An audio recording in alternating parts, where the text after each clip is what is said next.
habang nagsasalita ako, pailing-iling po kayo. Is the observation of the Honorable Abante correct? Na umiiling kayo habang nag-state ako ng mga facts or statements dito? Your Honor, hindi ko po napansin yung reaction ko or what. Pero kung may reaction man po ako, my apology po. Doon po sa aking mga sinabi, ano po ang mali doon? As I've said, sir, hindi ko po matandaan po. Kaya, Hindi na totoo na magkamag-anak kayo ni General Aro. One. Pero ano pa ang hindi totoo? Sinabi ko doon na when you were with the Bureau of Jail Management and Penology, wala kang schooling na kinuha. Would that be true? kung po dun sa mga... Hindi nga, sagutin mo. Kasi pailing-iling ka nga nung ako yung nagsasalita. Meron po, sir. Your Honor, meron po. Ano po ang schooling na yun? Yung pong binigay po sa aming cross orientation seminar sa mga bagong recruits. Sa mga cash orientation seminar. Pero did you undergo the basic recruit training para sa mga recruits sa jail? Because you were hired as a jail officer 1 in No, sir. 1994? No, sir, hindi po ako nag-undergo. Hindi. I have your service record here kasi. I have it here. In May 1994, you were designated as JO1. Tama? March 7, 1994 po, pero sa civil service po parang May 9 nga po, 1994. Okay. So, JO1 ka hanggang 30 April 06. Tama? Yes, Your Honor. Yes. Tapos biglang May 1, 2006, naging inspector ka.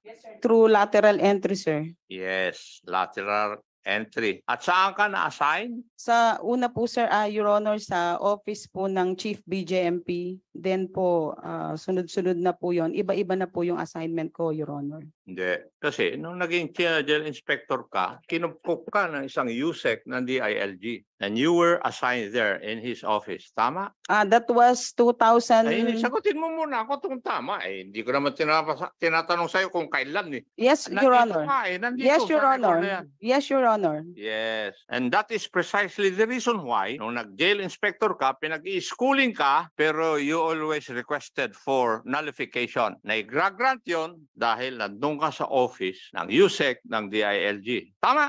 Nung pong na-differ ako, nung nasa office po ako ni USEC, Hindi ka nadi-differ, Iha. Nadi-differ yun dahil nagre-request ka mismo. At Yes, sir. Yes, Your Honor. Hindi makatanggi yung mga authorities ng BJMP dahil nandun ka sa office ng USEC ng DILG. Tama? I have a record of all your letters. Nandito, ang kapal-kapal. Yes, Your Honor. Nagre-request po ako. Pati yung clearance mo, Iha. Were you ever a caterer sa PNP at saka BJMP? Sa PNP po, sir, yes. Not in BJMP po, sir. Hindi ka naging caterer sa BJMP? Oh, Your Honor. Okay. Sige. Pagbibigyan na kita at lahat. You're married to a PNP officer? Yes, Your Honor. Are you still married to him? Separated na po kami way back 2006 po. 2006. Okay.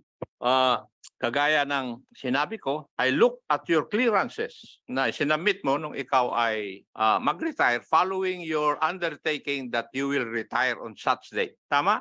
Ikaw mismo ang nag-designate kung kailan ka magre-retire. Kasi naging controversial yung retirement mo. Pinailan mo nga ng kaso yung boss mo eh. Tama? Sir. Yes. So, yan ang record mo, Iha.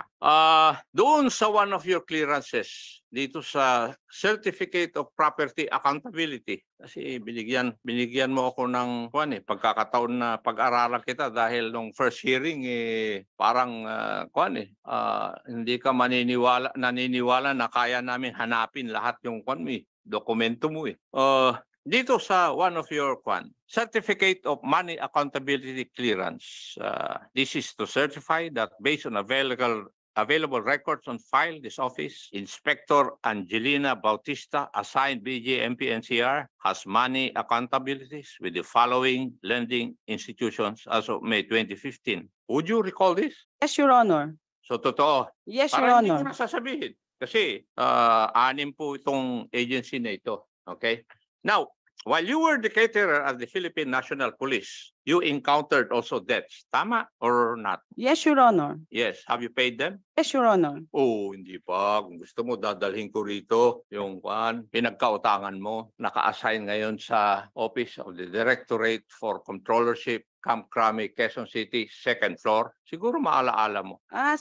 Yung tao niyo po, sir, nasa controller. Yes. Yes, nangutang po talaga ako dun, sir. Pero nagbayad po ako kasi may deposit slip naman po. May Wala deposit naman slip. po, Sige. nung matapos na po ako magbayad, wala naman po siyang tinetext sa akin or sinisingil na may utang pa po ako. Hindi. Ang sabi niya sa akin, paano kanyang masisingil? Matapang ka eh. Po, Your Honor, kasi ano? nag-usap po kami ng I'm ng just- maayos po.